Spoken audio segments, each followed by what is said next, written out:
All right, Shalom. First and foremost, we give all praises, honor, and glory unto the Most High God, Yahweh. We do so in the name of His only begotten Son, who the world calls Christ, Yahweh Shai. It's your brother, Chief Priest Alazar Bonloy, aka the Guerrilla Hebrew. It's the brother Hassan.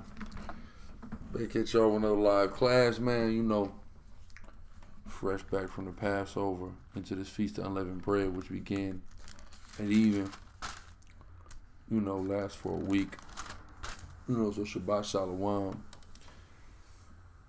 A powerful Passover last night. Appreciate y'all who came, and were able to watch the class. We was trying to go into some very powerful information myself and Deacon Akaga with through the spirit and power of Yahweh Bashem Yahweh Shai. So, I'd like to keep that up and go into some deep stuff here today. So we're going to go to the history. We're going to start in the history. Hold on. So, where we going to start at? Yeah, man. Just wait. We got to keep it going, man. We just got to keep it going. Like I said, we had a long day of traveling. But the work got to get done through the spirit and power of Yahweh. Shah, the word got to go out. Okay. So we're going to do Deuteronomy 33. 32, 33, 44, that's the 20. But we're going to start with the history. So Exodus 33, 34, and Numbers 11. So let's start Exodus 33 and 1. Exodus 33 and 1.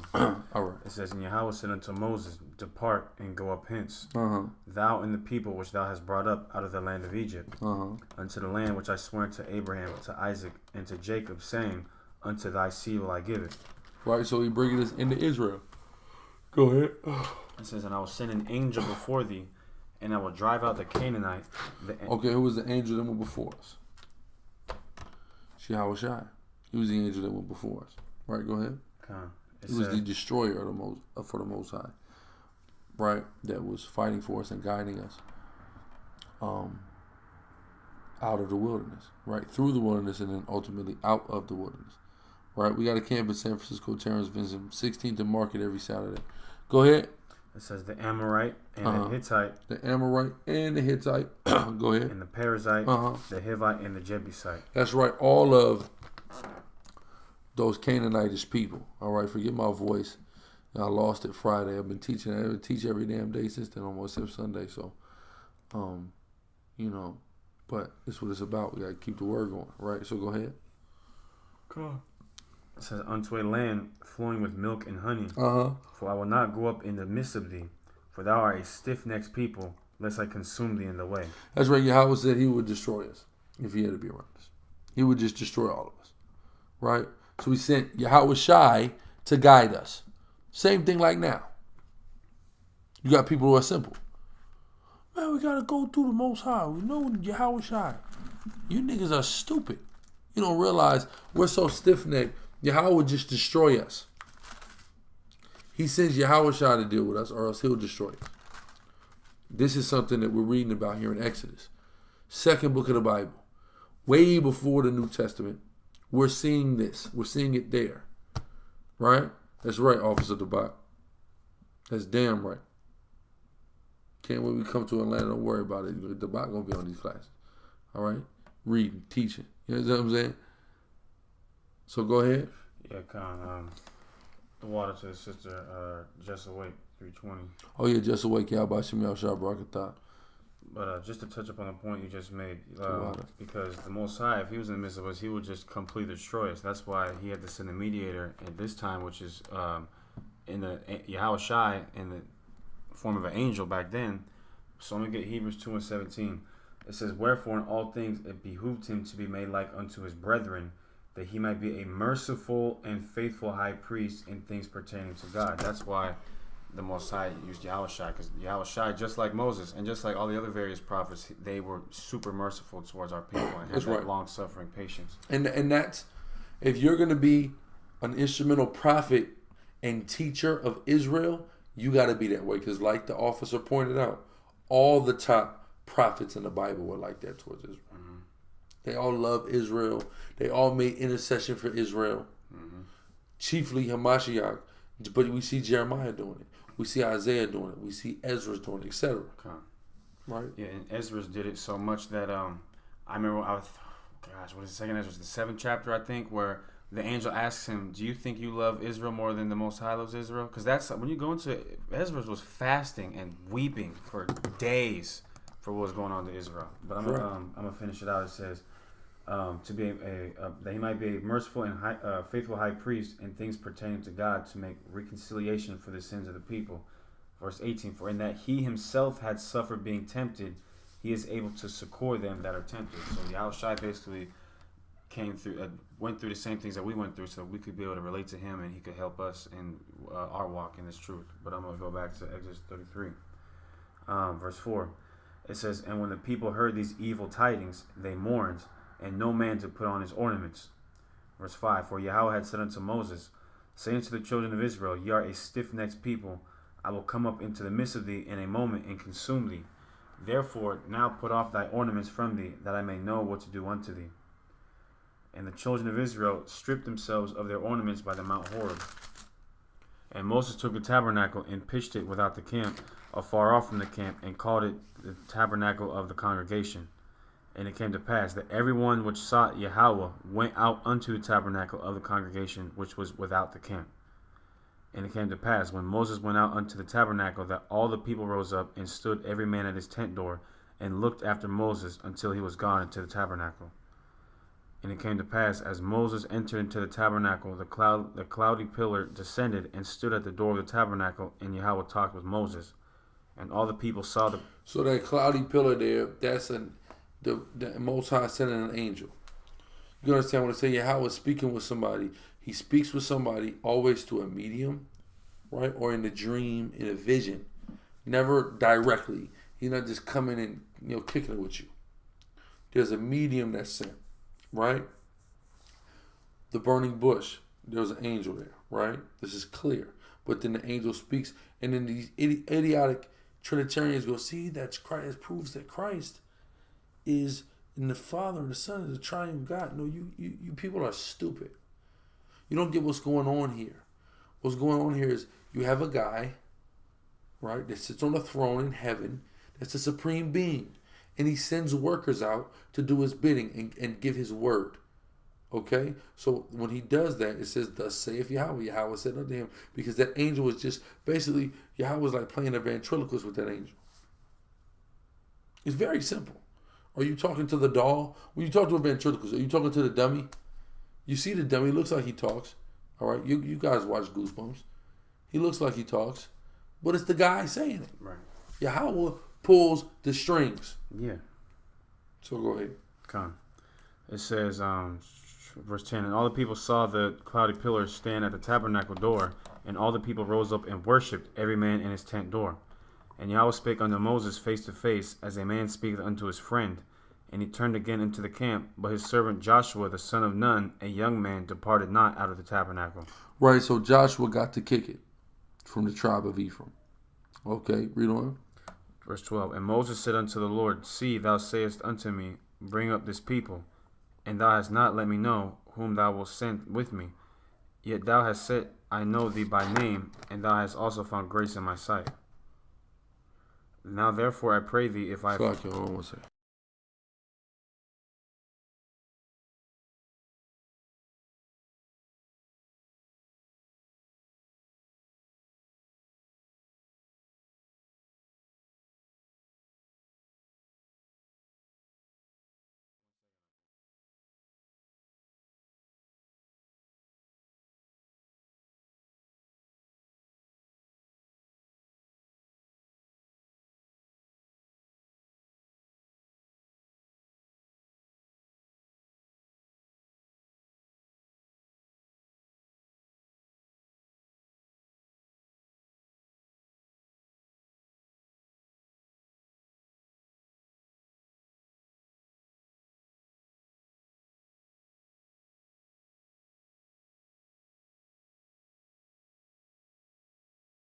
All right, Salaki, go ahead. All right. It says, now therefore I pray thee, if I have found grace in thy sight, show me now thy way, that I may know thee, that I may find grace in thy sight, and consider that this nation is thy people. There you go.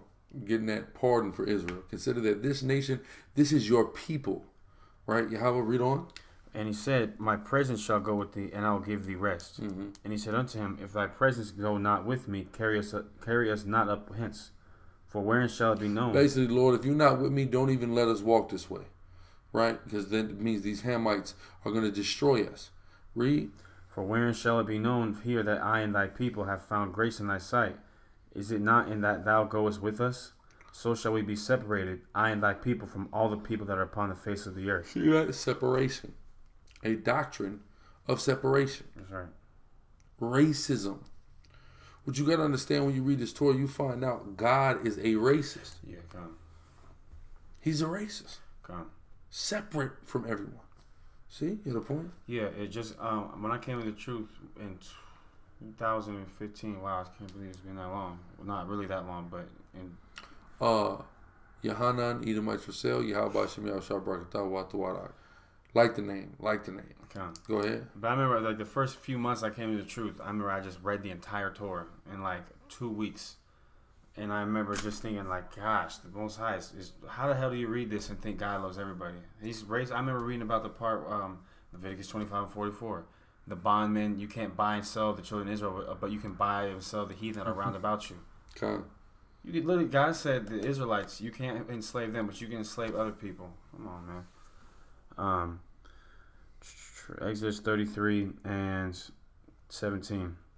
It says, and Yahweh said unto Moses, I will do this thing also that thou hast spoken, for thou hast found grace in my sight, and I know thee by name. And he said, I beseech thee, show me thy glory. Sorry, I just see you throw out again. I see you're trying to get 25. You got to do it. Here, hold on. What I'm gonna show real quick. You know what I'm gonna do? I'm gonna screenshot. I'm gonna show you how to do it real quick. Cause a lot of people have a problem with it. I didn't realize I could do this. Hold on. No capture. Okay. So look.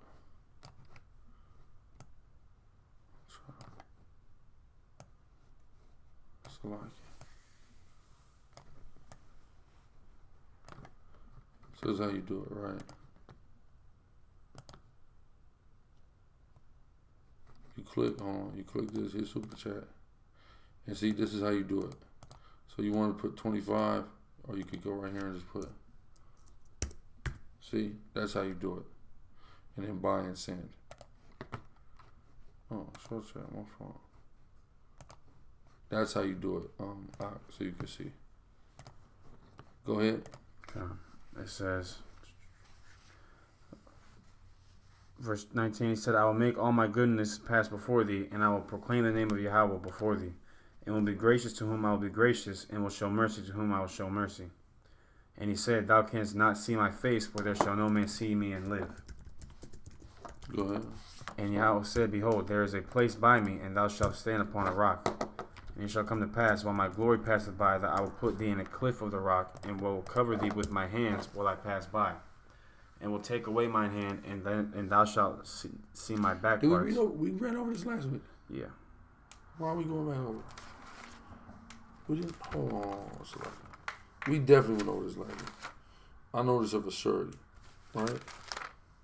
Where we at? 34. 33 is what we're just reading. Go to 34. Salaki. We didn't do. We did numbers 1.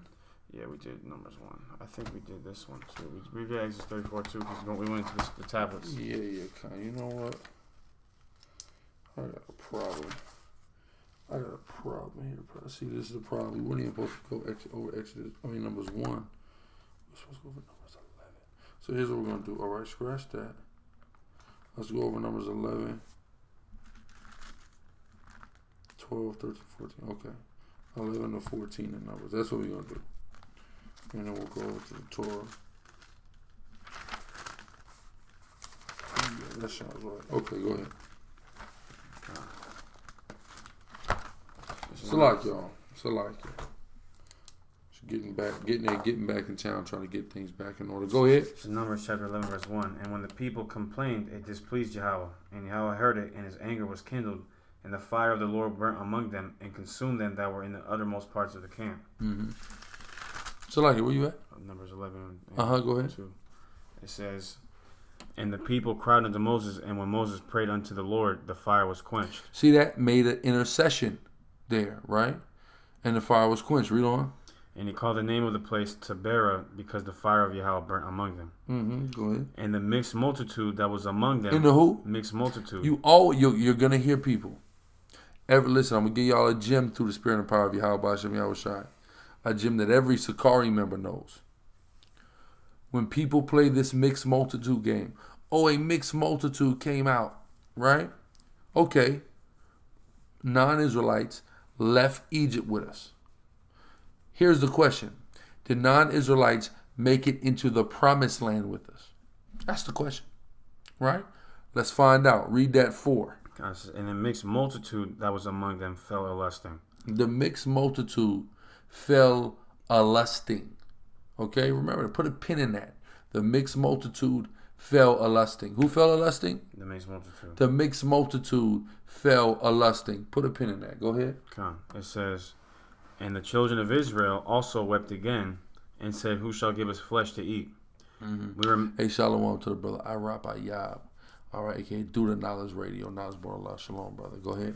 We remember the fish which we did eat in Egypt freely. So they wanted, he said, the fish that we did eat in Egypt freely. Do we understand what mindset this is? This is a welfare mindset. We don't want to go and be on our own. We don't want to have autonomy. We don't want to have sovereignty. We don't want to be rulers of anything. We want to go to a place where they're going to give us free food. Right? So in Egypt, they provided us fish. That fish that they provided us in Egypt was free. They gave it to us. And, you know, we like the contentment of that. We like the contentment of EBT and WIC and all the various things that the white man will give you to keep you docile and to give you just enough so you can survive. And our people for generations have become so accustomed to it that we prefer it over autonomy and sovereignty. This is showing that mindset all the way back to us coming out of Egypt. So as long as we have existed as a people, we have given into this weakness. And it's a weakness that has to be conquered through the spirit and power of Yahweh B'Shem Yahweh Shai. It's a weakness that has to be conquered. Right? Salaki, so read that again. It says, we remember the fish which we did eat in Egypt freely, the cucumbers and the melons and the leeks and the onions and the garlic. Right, so there was provisions that the Egyptian gave us, right? But now our soul is... So I can read it again from the top? This is important. Go ahead. We remember the fish which we did eat in Egypt freely. The fish, The cucumbers. The cucumbers, go ahead. And the melons and the leeks and the onions and the garlic. So these are the things that they gave us to eat, right? It say fish, cucumbers, melons, leeks, onions, garlic, right? They literally had us eating this. But there's also a figurative, deeper, esoteric layer of understanding to this through the spirit, right? So let's deal with what fish means, so we can understand the underlying message here in the spirit. Okay, let's take this word for fish back. All right, as we can see here. Timid. That's what a fish is. A fish is timid. Right? You see it by the way it swims, the way it flops around, etc. So what they also fed us was intimidation. Right? The things that made us, that's what an oppressor does. Right? He gives you propaganda that intimidates you. Right? Makes you afraid of him, makes you not want to rebel against him. The white man has done an expert job of that. Right? Or am I lying? He's intimidated you, right? He's fed you fish on a figurative level.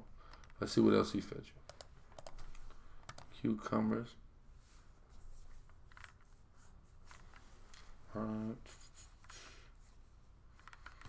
Right, meaning to be hard, right? Difficult digestion. Okay, gonna take the root back. Right, so dealing with this, you deal with two being hard and difficult digestion. that also deals with propaganda that was fed to us in Egypt that made us hard for us to understand things, difficult to digest. That's why we had such a hard time and problem understanding what Moses and following Moses, because we had been fed cucumbers on a figurative level. All this is going back into the propaganda machine that we were internalized, because they weren't just feeding us food, and we weren't just slaves for them, right? You're not just a slave that just goes to work and that's it. You go home and you get to figure out, life. No, you are going to get things force fed to you the same way we get them force fed to us in America. The same way we don't control what's on our television, what's in the school books, etc. So we learn oppression systemically. America is not the first people to do that. America has just done it on a level that's unprecedented, right? But America did not invent this. This is an ancient custom, right? And the Egyptians did it to us through feeding us fish, propaganda that made us afraid of them. Feeding us cucumbers, propaganda that made it unable or difficult for us to digest the truth when we got it, which is why we were so rebellious in that wilderness, right? And that's what makes you not want to leave Egypt. It's the same way now, right? Watermelons like it. What is... I think this is the one we couldn't. There wasn't really an answer for. Okay. Melons, which this just means that it's some form of Egyptian fruit. So it's just the philosophies of Egypt that we were fed. Leeks, garlic, onion, and garlic are the kickers. Quickly perish. Okay, figuratively meaning quickly perishing, right? So what they fed us led us to our deaths quickly. See what I'm saying? There's a figurative meaning behind each one of these items of food that we were fed, right? Onion, peel. Hold on. What is the apparently meaning to peel? Give me that. What is that, Micah? They peel the skin off of us. You know what I'm talking about? It's not peel. It's what's the word? Not fray. What the hell is this damn word? You know what I'm talking about? Like this Micah 3:2. I got it. Yeah, that's it. It says, who hate the good and love the evil, who pluck off their skin from off them. There you go. Go ahead. And their flesh from off their bones. Which really is dealing with the taking away and alienating us from our identity. Right? It's the same thing they do here. They've perfected it even deeper in Egypt. Taking us away from our identity, feeding us propaganda that makes it difficult for us to receive the truth, making us intimidated through their propaganda. You understand what I'm saying? Go ahead. Who also eat the flesh of my people and flay their skin from off them. And they break their bones and chop them in pieces, as for the pot and as the flesh with the cauldron. See that? So it's figuratively referring to that, right? And then there's garlic, which is, it means distinct, but there's a, we call it power. What is the thing for garlic? Salaki.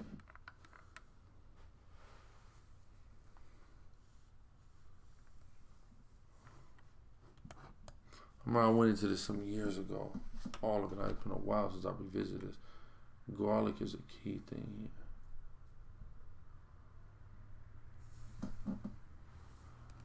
To smell. What's it compared to smell?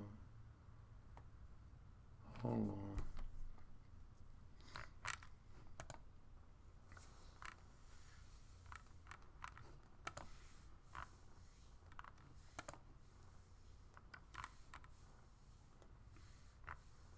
Somewhere home, I think Shawam. Yeah. All right.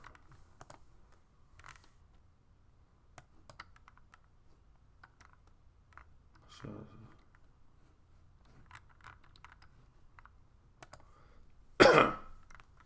like it. You want water, right? Water. We have water? All right, the water. Okay, the lay hands on.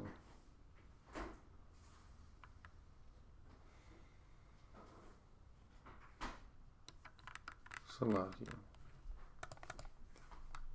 Yeah, how this thing works. Salakia. Dwara. I gotta go back into this garlic one because there's a few things. There's a few things that I'm saying, but I don't want to be wrong. I went into this. It's been some years since I've gone into this, but basically each food that it was mentioned here was a literal food that we were provided in some type of form of welfare program in ancient Egypt while we were slaves there. But it has a figurative meaning that represents the doctrine, the philosophy, and the propaganda that we were fed also in ancient Egypt. So you can understand, right? Call that verse in Micah. 3, 2, and 3. Okay, 3, 2, and 3. All right. So go ahead back to that. This is Numbers chapter 11, verse 6. But now our soul is dried away. There's nothing at all besides this manna before our eyes. Now they're like, man, we have variety. Now all we got is this damn manna, right? Read.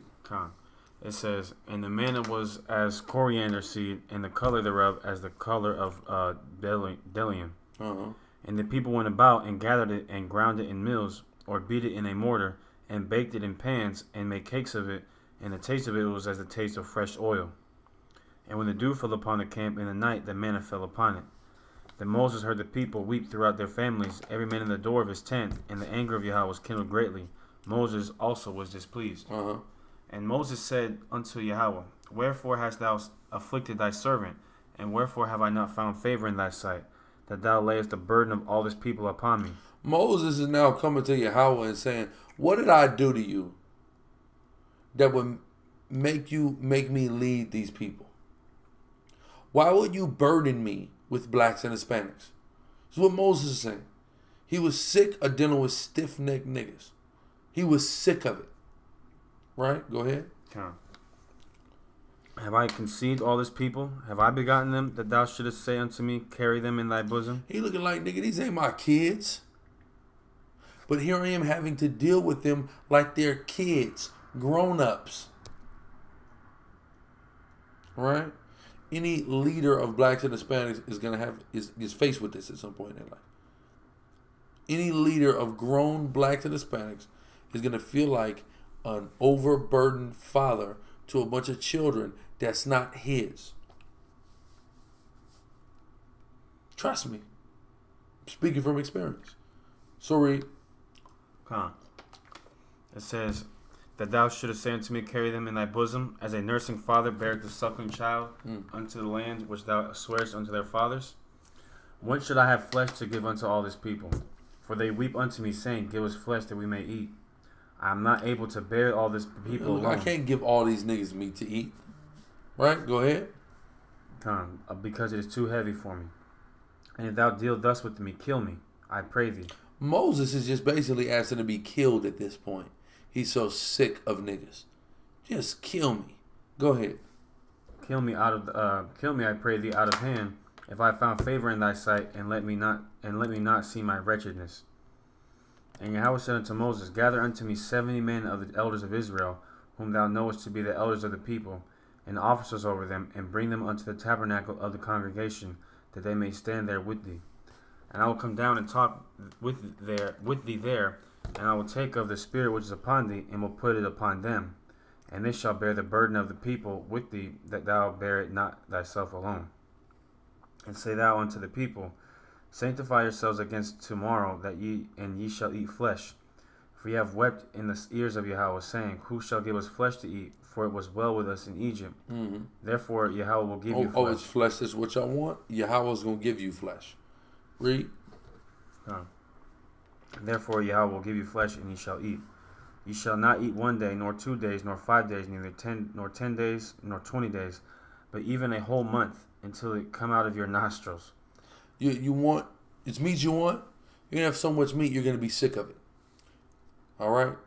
Since manna's just not good enough. You know, something that no one's ever seen before falls out of heaven, and you can just go and grab it and eat it. You know, you don't got to cook it. You don't got to, I think you might have to cook it, but you don't got to go find it, dig it, cultivate it, plant it. You ain't got to do none of that, right? Yahweh's just going to give it to you every day for free, and twice on the preparation day.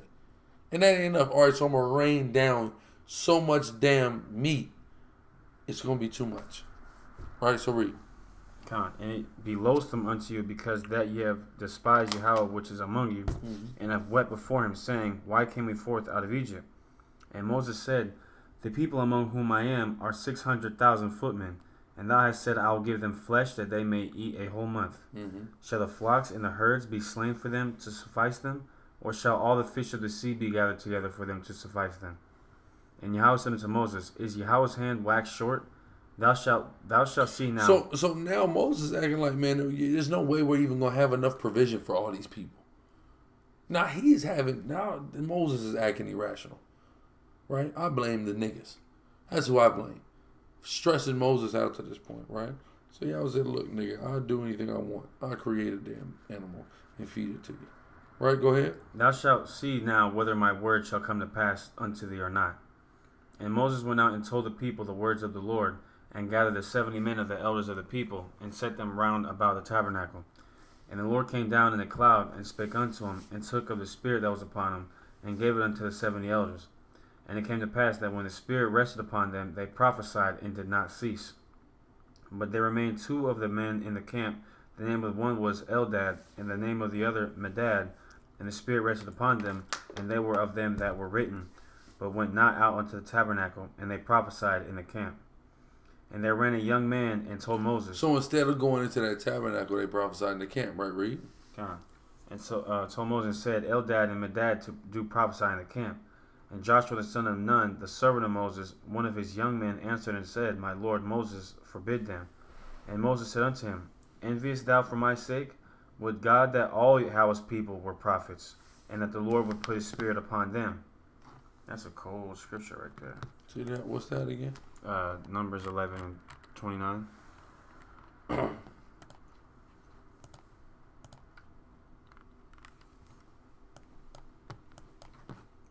just want to show you how this in the other translations here. Look at NLT. It says, Moses replied, are you jealous for my sake? I wish that all Yahweh's people were prophets, and that Yahweh would put his Spirit upon all of them. So Moses didn't have this I'm the guy mentality. He had that I want all of us to be the guys. I want all of us to be mighty and powerful prophets. Right? So they were like, nah, Moses. I'm with Moses. Moses is the prophet. You see that? This is the carnality. Hold what you got. 1 Corinthians 3. You know what I mean? Yeah, I got you. And then I got constant problem with Israel. And then Luke 9:49-50. Yeah. Constant problem with Israel. Matter of fact, Luke 9:49-50. Is that scattered, forbid them not? Yeah. Okay. You say it's Luke. I know Luke the one 9. you, but Yeah, Luke 9:49-50. okay, this is Luke 9:49. Uh-huh. And John answered and said, Master, we saw one casting out devils in thy name, and we forbade him because he followed not with us. So they said, look, man, he out there casting out devils in your name by Shema Mashiach Yahushai, but he ain't with us. So we told him to stop. What did Yahushai respond? Yahushua said unto him, forbid him not. Don't forbid him. Don't tell him to stop doing what he's doing. Read. For he that is not against us is for us. He's not coming against us. He's doing it in my name. So he's for us, furthering our cause. This brothers that's out here preaching this word on the streets, preaching the truth, exclusive salvation of Israel through keeping the commandments and the faith. They for what we're for. We're all for the same thing. We're all looking for it. People often go, can 2 walk together lest they be agreed? Let's analyze that analogy, right? It's 2 people, right? Sicarii walking. At least they be agreed. What in order for 2 people to walk together, what do they have to be agreed upon? You have to have core foundations on what well, no, just simple. The 2 people walking, right? In order for 2 people to walk together, they have the destination. They have to their go to the same destination, place. they got to be going to the same place. Yeah. If we're not, that's what it means. Are we going to the same place?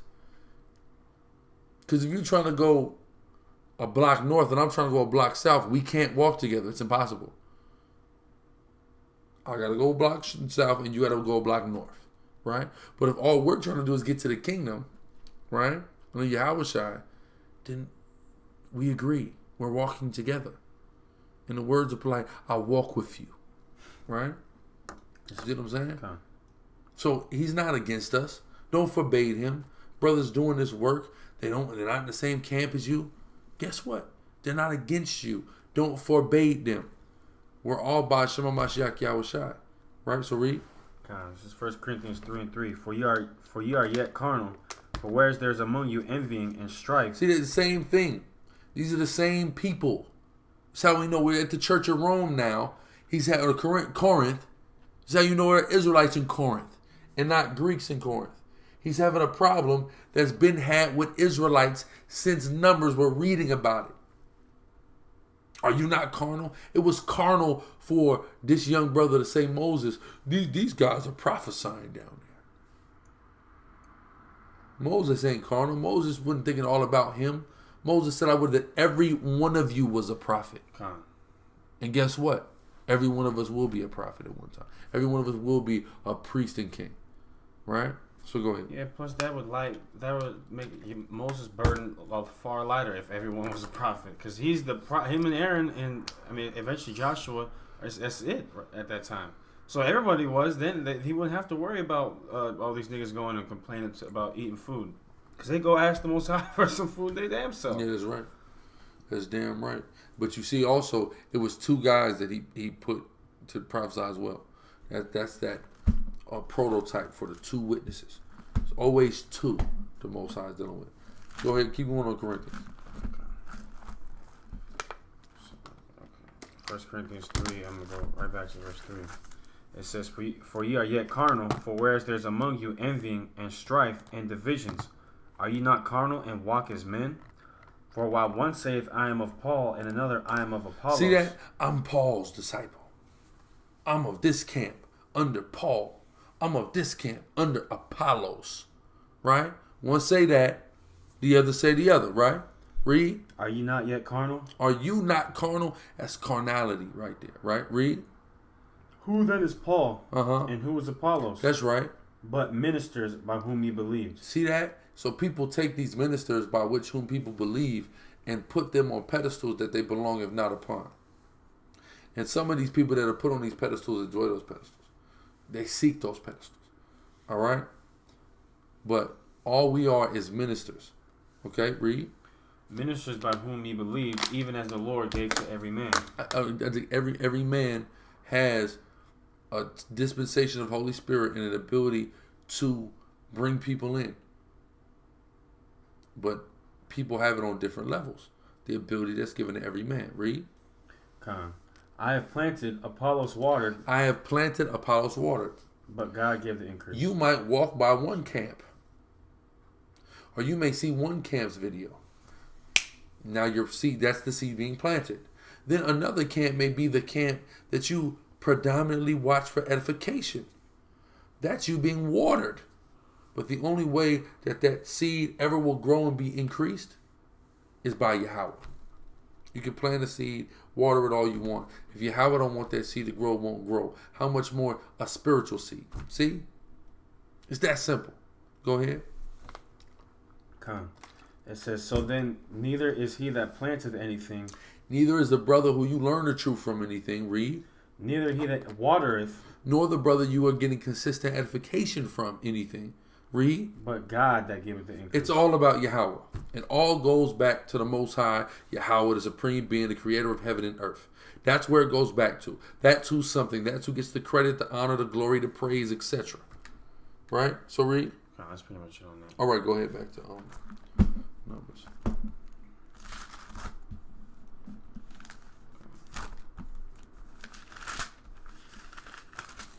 This is Numbers chapter 11.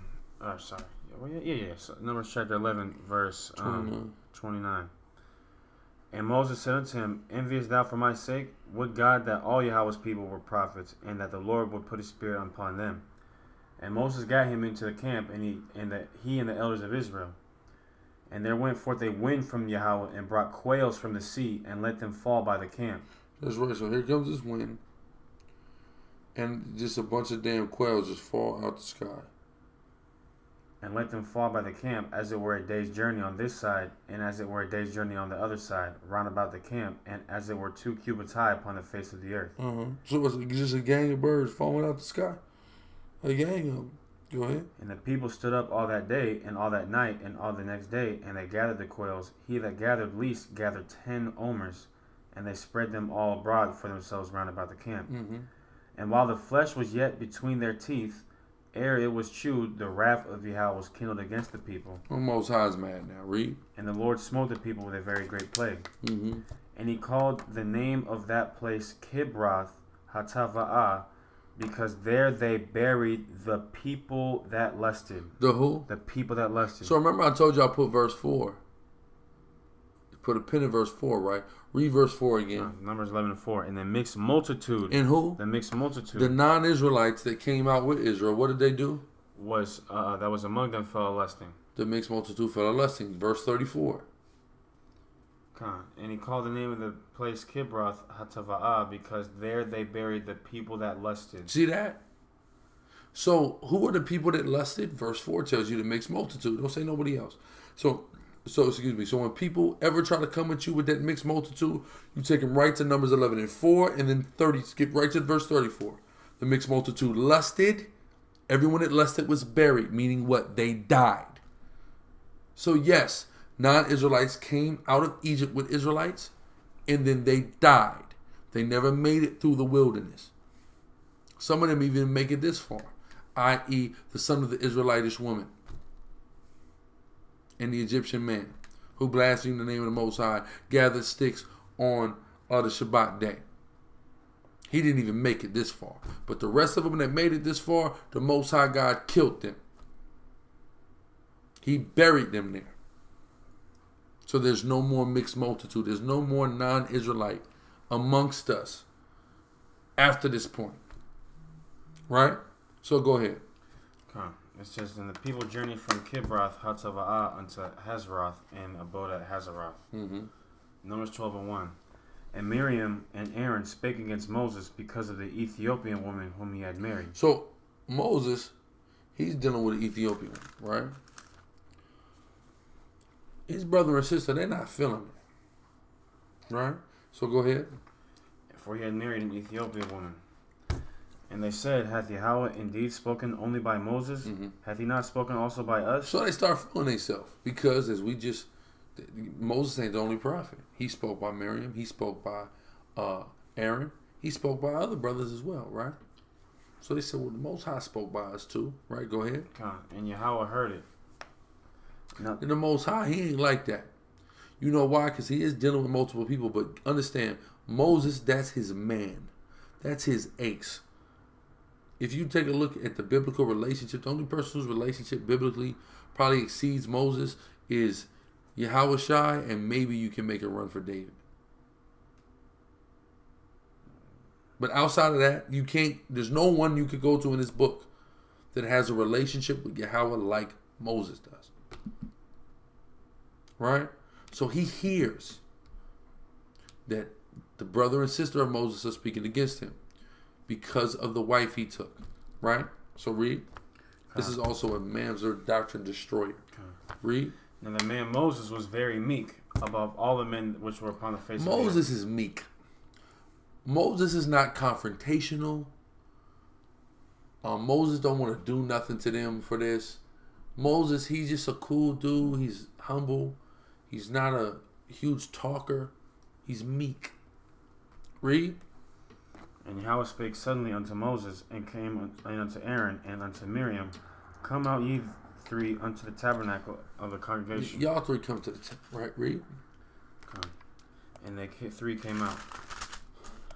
And Yahweh came down in the pillar of the cloud, and stood in the door of the tabernacle, and called Aaron and Miriam, and they both came forth. Y'all two bring y'all ass here, right? Read on. And he said, hear now my words. If there be a prophet among you, I, Yahweh, will make myself known unto him in a vision, and will speak unto him in a dream. Read on. My servant Moses is not so. He said, look, the rest of y'all, I'm giving you visions or similitudes and dreams. I pulled up on Moses. Now again, this is not literally Yahweh himself pulling up on Moses, but sending his medium. Right? Read. It says, my servant... Well, Levite Sharah, he really not an unofficial king. Okay? He's actually an official king. You know that scripture? Yeah, I got it. Get it real quick. We're going to show you that Moses is actually an official king of Israel. Truthfully, the first king of Israel.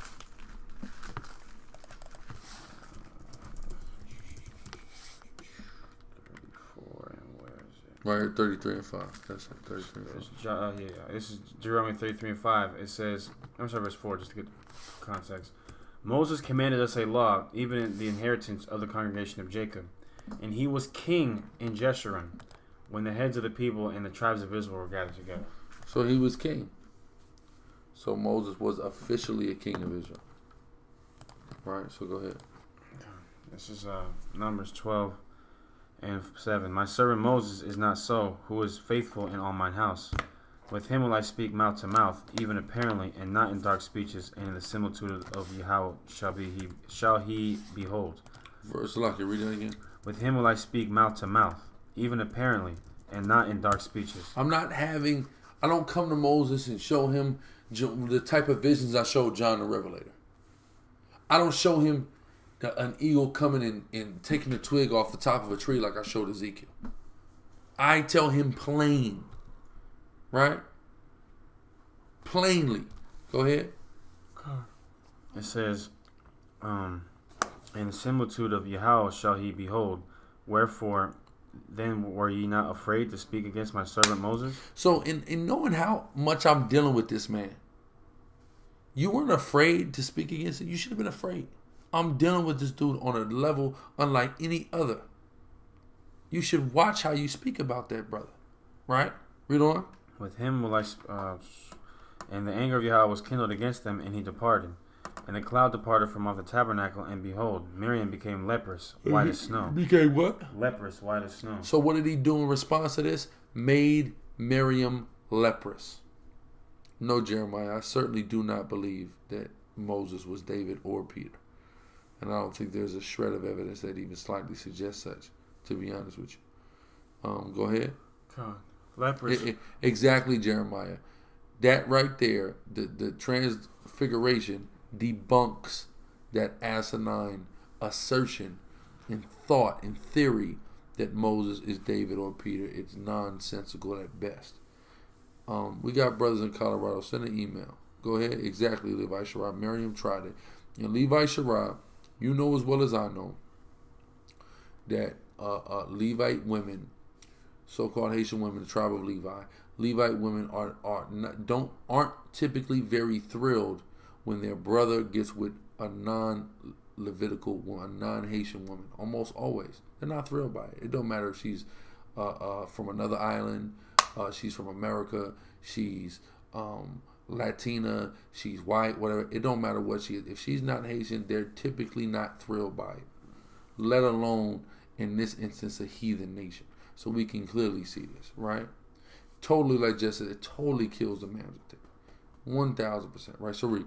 Okay. It says, and Aaron looked upon Miriam, and behold, she was leprous. And Aaron said unto Moses, Alas, my Lord. Levi Shiraj, you know I'm telling the truth in the spirit. Right? Read on. I beseech thee, lay not this sin upon us, wherein we have done foolishly, and wherein we have sinned. Read on. Let it not be as one dead, of whom the flesh is half consumed. So here he is. Don't do it like that. It's a one as dead as what?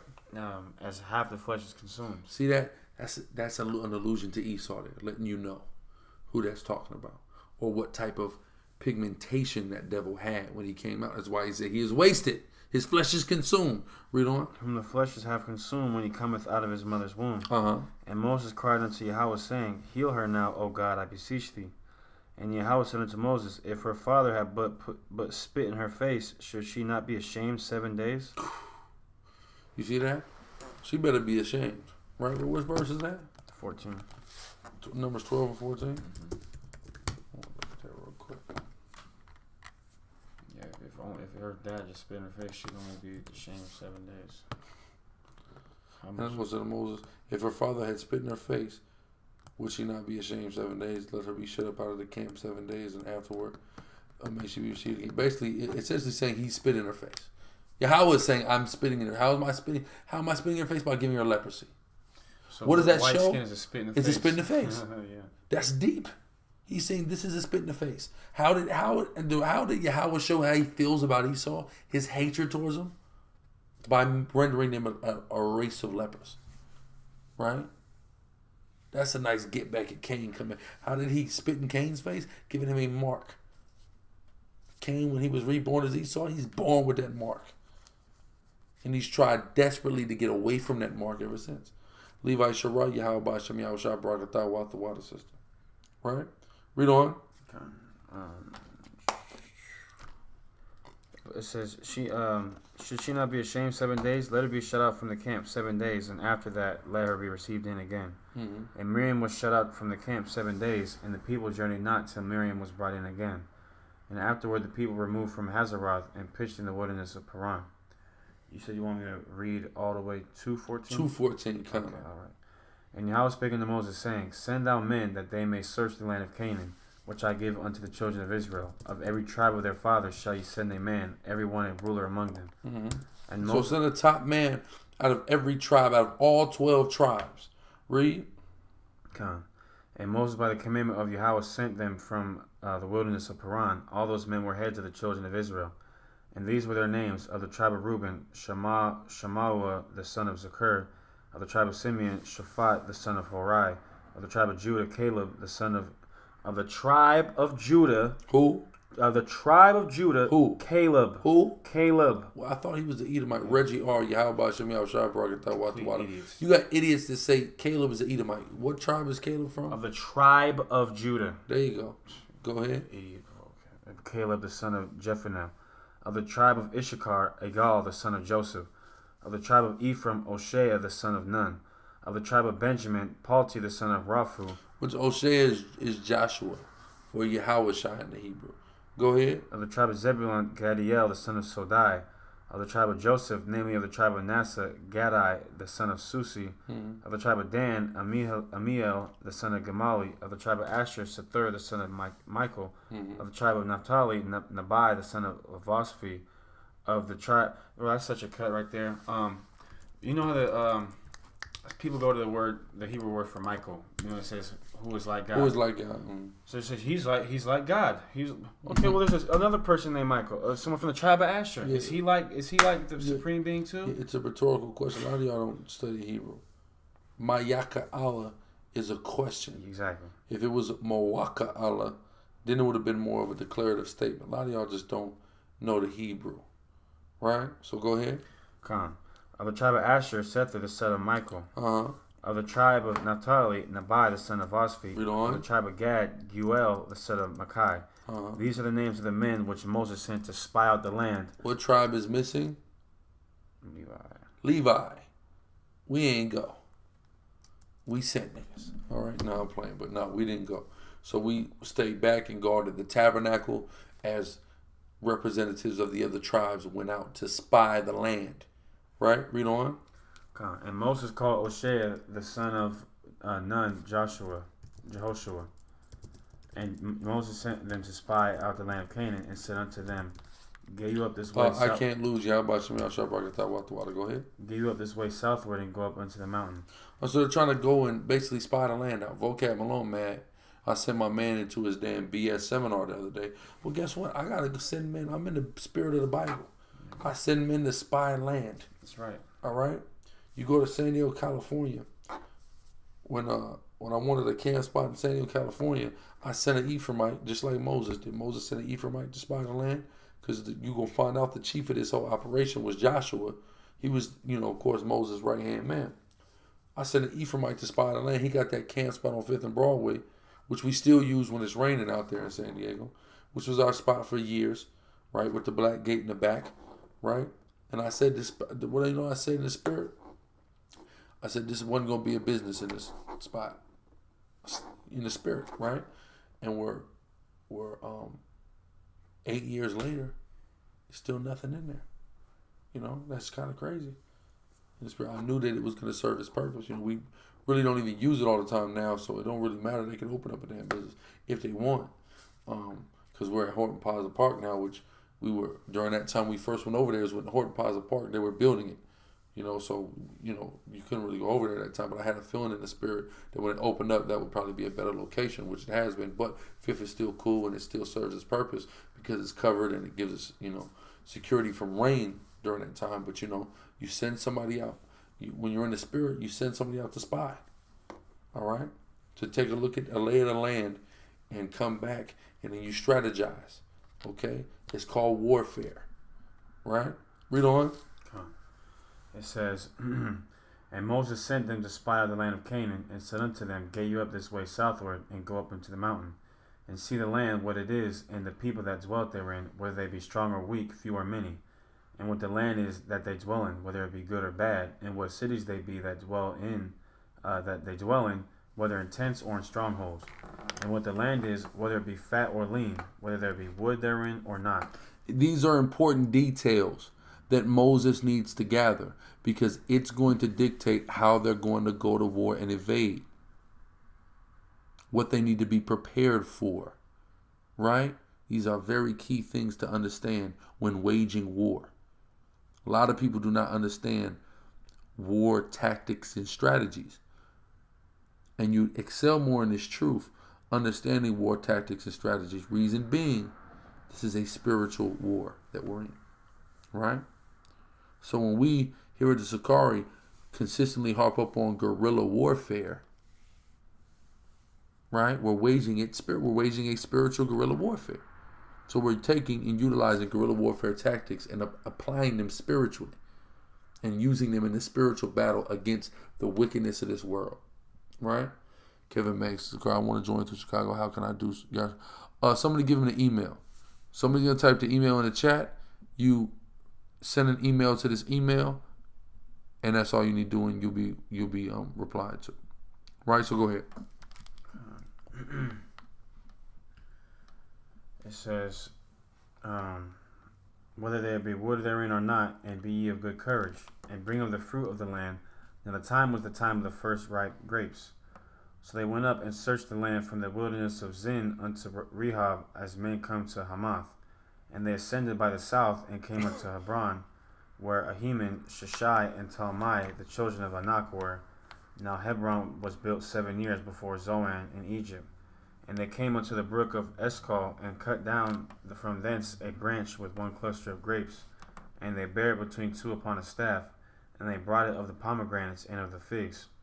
The place was called the brook Eshcol because of the cluster of grapes with the children of Israel cut down from thence. And they returned from searching of the land after 40 days.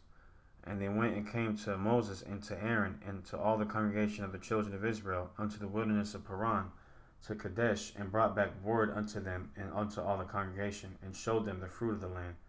And they told him and said, We came unto the land whither thou sentest us, and surely it floweth with milk and honey, and this is the fruit of it. Nevertheless, the people be strong that dwell in the land, and the cities are walled and very great. And moreover, we saw the children of Anak there. Meaning these big ass Hamitic giants, the children of Anak, right? The Anakims. Okay, that's where you get the Anunnaki from. These aren't the Anunnaki though. Anunnaki is a perversion of this. Okay, there's not no this, and the Anunnaki do not exist. The Anakims, they exist. They're just tall, big ass Hamites. Yeah. Minute Bowl. Yeah. Let me help them out. They need a visual aid. I think you guys need a visual aid. Let's just look them up. How do you spell this Hamite's name? There is that demon. All right. Did we just see? I just seen a Hamite looking like this the other day, I think. Look, see this? The Anakims. Look, the Anakims. See that? Look how much bigger he is than here's Patrick Ewing's a big nigga, man. Yeah, it's a huge ass nigga. Right? So this is Israelite, Benjamite. He look down and he see this nigga down. No, imagine seeing like 40 of them though. No, like a gang of them. Straight up, yeah.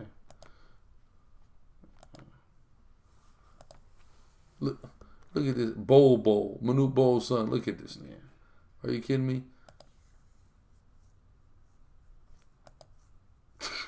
You see what I'm saying? 40 of these niggas. It's a problem. So go ahead. Okay. It said, and the Amalekites dwell in the land of the south, and the Hittites and the Jebusites and the Amorites dwell in the mountains, and the Canaanites dwell by the sea and by the coast of Jordan. And Caleb stilled the people before Moses and said, Let us go up at once and possess it, for we are all well able to overcome it. But the men that went up with him said, We be not able to go up against the people, for they are stronger than we. And they brought up an evil report of the land which they had researched. Yeah, they come to Moses and them niggas was scared. That's what it was. Scared. You should have said the Levites. Let me tell you that. We would have had a plan of action. Go ahead. And they brought up an evil report of the land which they had searched unto the children of Israel, saying, the land through which we have gone to search it is a land that eateth up the inhabitants thereof. And all the people that we saw in it are men of a great stature. Minute ball. These big ass niggas, right? Go ahead. And there we saw the giants, the sons of Anak, which come of the giants, and we were in our own sight as grasshoppers. Mm-hmm. Look at Spud Webb next to this nigga. See? That's what it was. Read. And so we were in their sight. That's all. See, a lot of people, they go, see, look, grasshopper, that means they were... No, it's called a figurative speech. It's play on this. It's a figure of speech. People forget these are black people that are talking. Man, I don't like a grasshopper next to this. Yeah, if someone's jumping at the gym, are they literally jumping out of the gym? How stupid can you be? A nigga that jump out the gym can't jump at like 9 feet probably in the sky. You see what I'm saying? His head probably hit about 9 feet. And we say he's jumping out the gym, or maybe he could get 10. Sometimes nigga head get over the rim, 10 and a half. The gym damn 30 feet tall. Right? Figurative speech. Where you at? End of 14. That was the end of 14? End of 13. Okay, go ahead to 14. And read all the way to the end of 14? Yeah, we're reading 14 too. Numbers 14:1. And all the congregation lifted up their voice and cried, and the people wept that night. And all the children of Israel murmured against Moses and against Aaron. And the whole congregation said unto them, would God that we had died in the land of Egypt, or would God we had died in this wilderness? And wherefore hath Yahweh brought us unto this land, to fall by the sword, that our wives and our children should be a prey? Just back at it. Here's Jake. Back at it. Were it not better for us to return into Egypt? And they said one to another, let us make a captain, and let us return into Egypt. Yeah, let's elect the nigga that's gonna be our new leader, and let's go right back into slavery. Okay? Go ahead. Gone. Then Moses and Aaron fell on their faces before all the assembly of the congregation of the children of Israel. And Joshua the son of Nun, and Caleb the son of Jephunneh, which were of them that searched the land, rent their clothes. And they spake unto all the company of the children of Israel, saying, the land which we passed through to search it is an exceeding good land. This is a great place that we just saw. And Shaq is certainly an Israelite. Go ahead.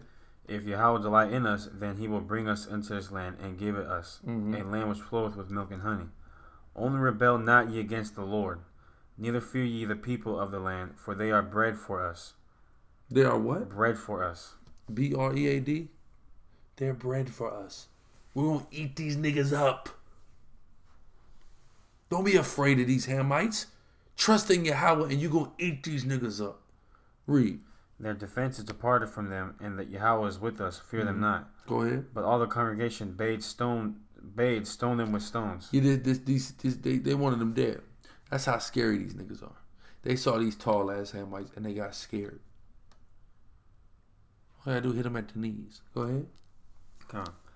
And the glory of Yahweh appeared in the tabernacle of the congregation before all the children of Israel. And the Lord said unto Moses, how long will this people provoke me?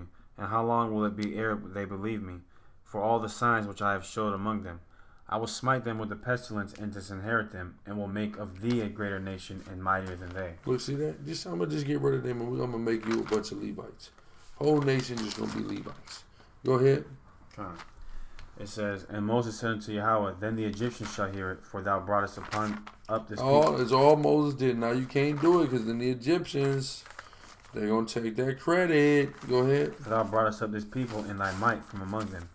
And they will tell it to the inhabitants of this land, for they have heard that thou, Yahweh, art among this people, that thou, Yahweh, art seen face to face, and that thy cloud standeth over them, and that thou goest before them by daytime in a pillar of a cloud, and in a pillar of fire by night. Now if thou shalt kill all this people as one man, then the nations which have heard the fame of thee will speak, saying, because Yahweh was not able to bring this people into the land which he sware unto them, therefore he has slain them in the wilderness. And now I beseech thee, let the power of my... It said because Yahweh is what? Because Yahweh was not able to bring... Not what? Not able. See, so he's saying, listen, if you do this, they're going to say you weren't able to bring us into the land. How does that sound? That doesn't sound good, right? It's not a good report, right? Go ahead. Come on. It says, because the Lord was not able to bring this people into the land which he swore unto them, therefore he hath slain them in the wilderness.